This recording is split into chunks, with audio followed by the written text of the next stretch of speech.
How do you feel about going into another seventh game, this time on somebody else's floor? We've done it before. You said that you love seventh games. Is that when you thrive? I like to think so. We live to fight another day. We got one game left. One game on our home floor to bring home another championship. Game 7. Game 7. It all comes down to one final game. Home run down the lane. We prioritize winning. Because we did so, we won on the highest level. SGA splits the defense, kicks it out. Williams, a three-pointer. Bang! The Thunder have taken the NBA by storm. The storybook season is complete. Welcome to NBA Today. It was the two best words in all of sports last night as the Oklahoma City Thunder win the 2025 NBA Finals. It's the franchise's first title since moving to OKC in 2008. Welcome to NBA Today. I'm George Sedano in for Malika Andrews. Joining me here in LA is three-time NBA champ Danny Green, our senior writer and, of course, the host of the Hoop Collective podcast, Brian Windhorst, and 2008 NBA champ Kendrick Perkins. Shams Charania will also join us in a few minutes with the latest on Tyrese Halliburton's Achilles tear. So, fellas, last night was only the 20th Game 7 ever in NBA Finals history. So let's relive the moment here. OKC, Paycom Center, ready to rock. Tyrese Halliburton got off to a great start, Dan. Getting hot. This is Game 7 you want to see. Well, we thought we wanted to see. Yeah, 3 threes in that first quarter in the first 7 minutes or so of play. But then, unfortunately, here he goes down. Man, that just makes you cringe. Seeing it in slow motion, the replay, that's tough to watch, you know. And especially as a player with an injury. Everyone knew he was very hurt there, that it was much more serious. And there he is being carried off by his teammates and staff, his father, John. Pascal Siakam, I was in that huddle telling guys, stay with it.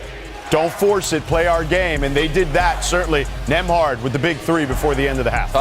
Tough shot from deep. Nembhard has been key for them. He's been great for them all series long. And they needed him and T.J. McConnell step up, and they did. So they had the lead, but then Chet took over in the second half on the defensive side. Looking like young Timmy D, 5 blocks, protecting the rim. That's the one thing that they needed. They needed rebounding and rim protection, and Chet came up big for them in that game. A Game 7 Finals record, but then they ramped up the D, which is what they're known for. Hang time, Euro step. Tough shot. Good defense, better offense by J-Dub. One of the best defensive teams we've seen in the history of the game, but offensively, a really good threat also. Tie ball game here in the third. The step back for Shea. Drains it. Shea goes to work. Deja vu. This time, though, spins to the wing. Dub for 3. Gets the friendly roll. And that's when the game opened up. It also not because SGA was scoring, but his assists, 12 assists, playoff career high. He was creating offense for his team. Shea really putting the finishing touches here early in the fourth. Like I said, deja vu. Looked like the same move twice. Indy made it close for a moment, but OKC pulled away. NBA champions. You see Halliburton there giving his teammates some love. But Shea and the Thunder are champs. Here's SGA. It doesn't feel real. So many hours, so many moments, so many emotions, so many nights of disbelief. So many nights of belief. It's crazy to know that we're all here, but this group worked for it. This group put in the hours, and we deserve this. I've been through so much personally this year, not only the hip, but other things playing too. I'm proud of these guys for holding it down while I was out. I'm proud of myself for never quitting. Broken bones, bruises, it's all temporary, but this is forever. It doesn't feel real. Like everything, like the last minute and a half of the game didn't feel like I was there anymore. It kind of just felt like I left my body a little bit and just watched myself get it and do that whole thing. It still doesn't feel real. That's interesting because I spoke to him on ESPN Radio in the postgame, and he was telling me that in the immediacy of it. That's him many minutes later still saying the same thing. But, Perk, you picked this Thunder team in this series. How will this Thunder team be remembered when it's all said and done? As one of the greatest teams to ever do it, because they're one of the greatest teams, one of the greatest defensive teams in NBA history. So I don't want people out there trying to downplay it and try to act like they had a cakewalk to the finals and the championship. No, they did what they needed to do. They won 68 games this season. They came into this postseason. They handled their business in the first round. They defeated Nikola Jokic and the Denver Nuggets in a tough 7-game series. And they battled against a tough, well-coached Indiana Pacers team. And I understand Tyrese Halliburton went down in Game 7, but part of winning championship is having luck, right? Having healthy bodies. And when you look at the age of this group, the youth of this group, you don't find groups like this that are willing to sacrifice and be all in and lose themselves into the team like we witnessed last night or throughout the course of this postseason with this young Thunder team. They're one of the greatest defensive teams I've ever seen with my own eyes and in history. Yeah, I'm with Perk on that. They put on display. I'm a defensive guy, so I love that end of the floor. They put on an unbelievable display defensively of getting deflections, getting down the passing lanes, and creating offense. But I like to highlight individually SGA, just the mental fortitude and the stamina to exert that energy for a full regular season of winning 68 games or so, winning 84 for the total, but winning the MVP of the regular season and then going on the postseason, also the scoring title regular season, but winning finals MVP. You don't see, there's only a handful of guys that won regular season MVP, finals MVP, and scoring title. He's up there with some great names of four people. I think it's a list of 4 people. Yeah, it's and he's only in his mid-20s. So for a guy at this age to be that mature and have that mental stamina says a lot. And I love the position he's put them in for the next decade moving on forward. Shaq, Kareem, Michael Jordan, SGA. Those are your 4 now. There you go. Yeah. Brian?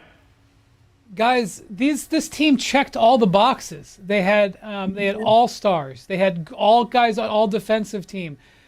Shea wins 4 trophies when you include the Western Conference Finals MVP trophy. They were the best team basically from the second week of October onward.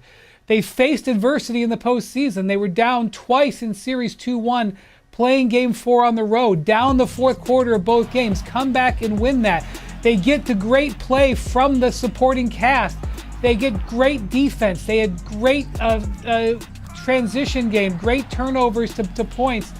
This is as clean of a team and clean of a championship as you could possibly have, and it's all organic. This team was built from scratch beginning over July 4th weekend 6 years ago. 6 years they build up, and they look at their wins, 22, 42, 57, 68. It's right on path. It's basically storybook, and they can now enjoy it with a great opportunity to add in the future. No question about it, Brian. And this Thunder team will go down as one of the best all time, as Brian just alluded to. They finished with 84 wins this season, when including the regular season and the playoffs. That's tied for the 3rd most wins in a season in NBA history.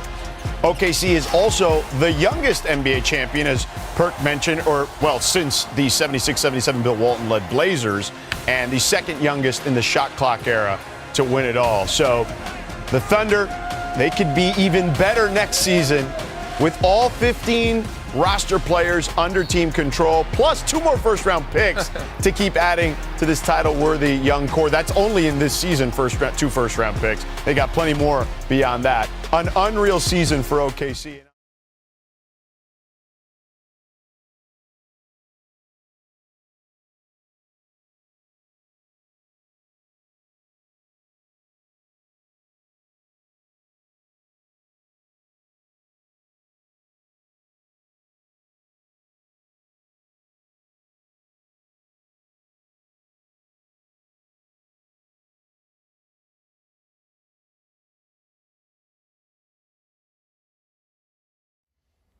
How's it going, everybody? Villa Sports Network here. Just want to thank you guys for your support on the channel. Thank you guys for watching the video. Hope you all enjoyed it. I also want to kind of remind you to don't forget to leave a like on the video, subscribe to the channel, and leave a comment on the video if you like as well. But regardless of the fact, thank you again for your support, and hope to see you on the next video.